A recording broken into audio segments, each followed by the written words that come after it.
कि भारतीय जनता पार्टी के लोग बहुत बेईमान हैं, झूठे हैं, जो वादा करते हैं वो कभी पूरा नहीं करते।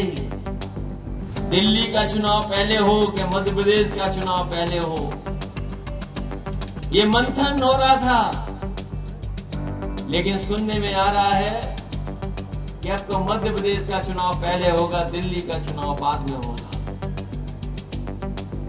लेकिन दिल्ली का रास्ता अगर उत्तर प्रदेश से निकलता है तो मध्य प्रदेश में चुनाव होने जा रहा है, तो मध्य प्रदेश भी उसका संदेश देगा कि जिसको भी प्रधानमंत्री बनना है वो उत्तर प्रदेश में आ जाओ। और अगर गुजरात से ही कोई प्रधानमंत्री बनता होता तो फिर उत्तर प्रदेश में क्यों आए प्रधानमंत्री? जो दोगुनी कीमत आय दोगुनी की बात कही थी कि आपको गेहूं में आय दोगुनी हो गई।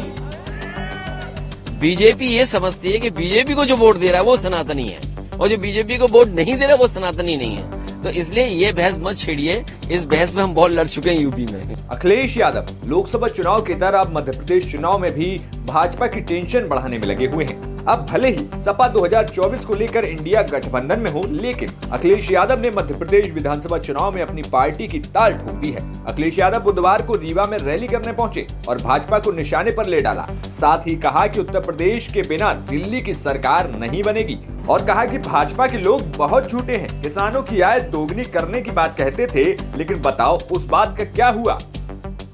पहले तो बहुत मंथन हुआ उनके अंदर, ये चुनाव कब हो मध्य प्रदेश का, दिल्ली का चुनाव पहले हो कि मध्य प्रदेश का चुनाव पहले हो, ये मंथन हो रहा था। लेकिन सुनने में आ रहा है कि अब तो मध्य प्रदेश का चुनाव पहले होगा, दिल्ली का चुनाव बाद में होगा। लेकिन दिल्ली का रास्ता अगर उत्तर प्रदेश से निकलता है तो मध्य प्रदेश में चुनाव होने जा रहा है, तो मध्य प्रदेश भी उसका संदेश देगा। अभी हमारे कई साथी कह रहे प्रधानमंत्री बन जाओ, प्रधानमंत्री रेस में समाजवादी खड़े हो जाओ। हम तो इतना जानते हैं कि जिसको भी प्रधानमंत्री बनना है वो उत्तर प्रदेश में आ जाओ। और अगर गुजरात से ही कोई प्रधानमंत्री बनता होता तो फिर उत्तर प्रदेश में क्यों आए प्रधानमंत्री? क्योंकि वो जानते हैं कि उत्तर प्रदेश के बिना, उत्तर प्रदेश को जीते बिना दिल्ली की सरकार नहीं बनेगी। इसलिए मध्य प्रदेश के साथियों से मैं कहने आया हूं कि भारतीय जनता पार्टी के लोग बहुत बेईमान हैं, झूठे हैं, जो वादा करते हैं वो कभी पूरा नहीं करते। अपने हमारे किसान भाई, गरीब गांव के रहने वाले लोगों, याद कीजिए, भारतीय जनता पार्टी ने आश्वासन दिया था और ये भरोसा दिलाया था कि वो सत्ता में आ जाएंगे तो हमारे किसानों की आय दोगुनी हो जाएगी। यहां गरीब मजदूर किसान बैठे हैं, उन्हीं के परिवारों की माताएं बहनें बैठी हैं। बताइए, आपकी कोई फसल की कीमत अगर भारतीय जनता पार्टी ने दुगनी की हो तो बता दो हमें आप। इतना ही नहीं, मध्य प्रदेश में केंद्रीय मंत्रियों को विधानसभा चुनाव में टिकट देने की बात पर कहा कि भाजपा वाले तो महिलाओं को 33% आरक्षण देने की बात कर रहे थे। बताओ, क्या मध्य प्रदेश में वे महिलाओं को टिकट दे रहे हैं? और तो और सनातन के सवाल पर अखिलेश यादव ने कहा कि बीजेपी सिर्फ ये समझती है कि जो उन्हें वोट दे रहा है वो सनातनी है। इस बात पर हम यूपी में बीजेपी से बहुत लड़ चुके हैं और उन्हें ये बात अच्छे से पता है।